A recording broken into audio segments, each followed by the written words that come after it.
He said, "O Umar, didn't you know that patience is a characteristic of prophethood? Is this the response of a terrorist? Is this the way a warmonger responds?"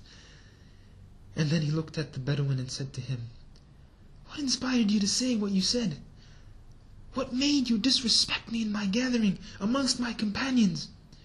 So the Bedouin raised his voice and said, "And you dare talk to me? What nerve you have to speak to me? I swear I'll never believe in you until this lizard believes in you." And he threw the lizard from his hand at the Prophet of God.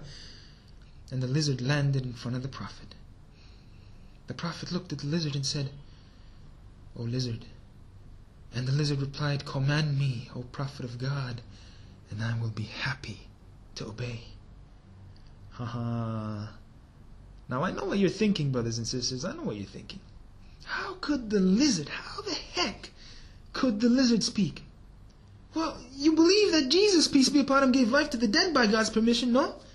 You believe that. And you believe that Moses split the sea in two by God's permission. So why is it so difficult to believe that the lizard spoke to our Prophet by God's permission? So the Prophet said to the lizard, "Who do you worship, O lizard?" And the lizard replied, "I worship He whose throne is in the heavens, who has dominion over the earth, whose mercy is in paradise, and whose punishment is in hellfire." The Prophet then says to it, "Who am I, O lizard?" The lizard says, "You are the messenger of the Lord of the universe, and the seal of the prophets.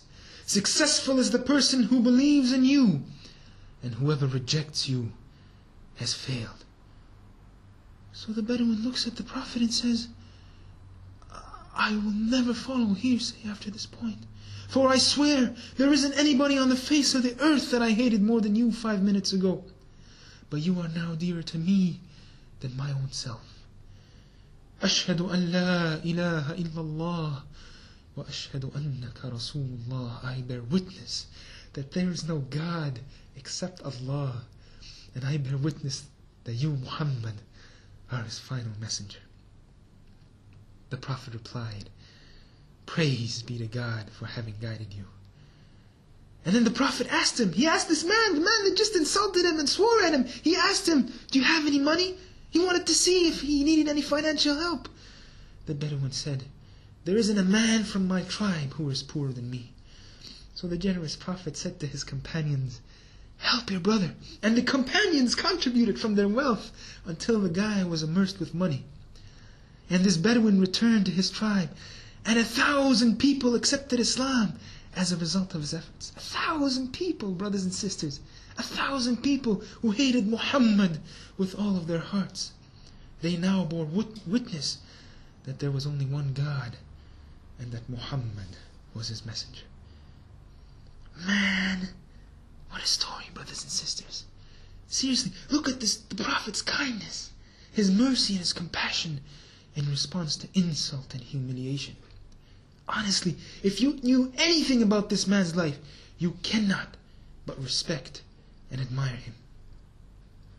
On that note, for all our non-Muslim friends who are tuning in with us, you gotta be wondering, why do Muslims get so offended if their Prophet is ridiculed?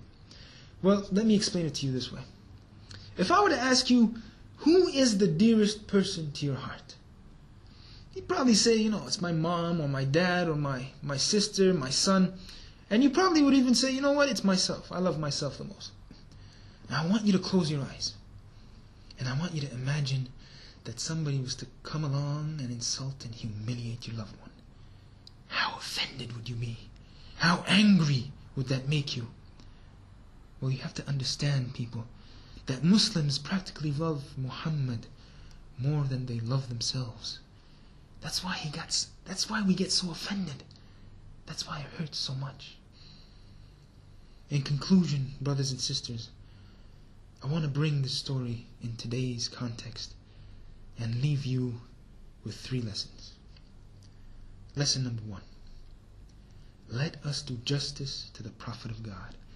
In other words, let us act in the manner that the Prophet wanted us to act in. Let us act as Muslims. Believe it or not, brothers and sisters, a lot of people hold grudges against Islam because of some of our actions. Actions which are not in accordance with the teachings of our beloved Prophet. Let us not be the reason why people are insulting the Prophet and Islam. Please, brothers and sisters, I beg you. Lesson number 2 is a follow-up to lesson number 1. It's just a bit more specific.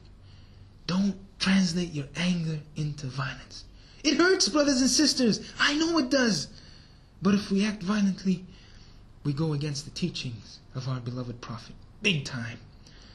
What are you going to tell the Prophet on the Day of Judgment when he looks at you in disappointment and says, "Why did you respond violently? That wasn't my way." What are you going to tell him?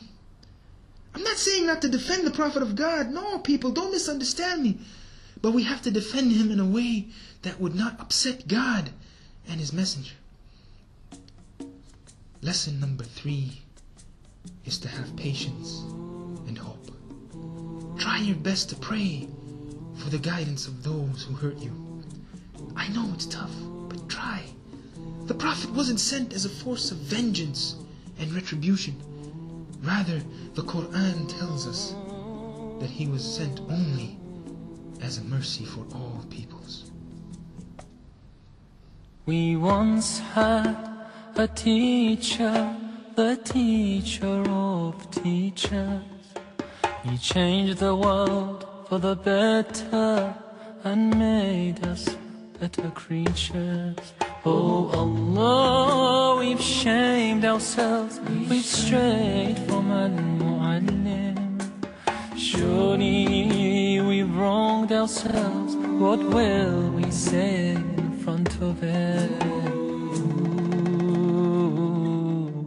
Muallim, he was Muhammad sallallahu alayhi wa sallam.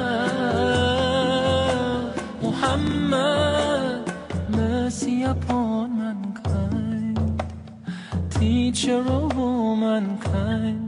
أبا القاسم يا حبيبي يا محمد، يا شفيعي يا محمد، خير خلق الله محمد. يا مصطفى يا إمام المرسلين، يا مصطفى يا شفيع العالمين، يا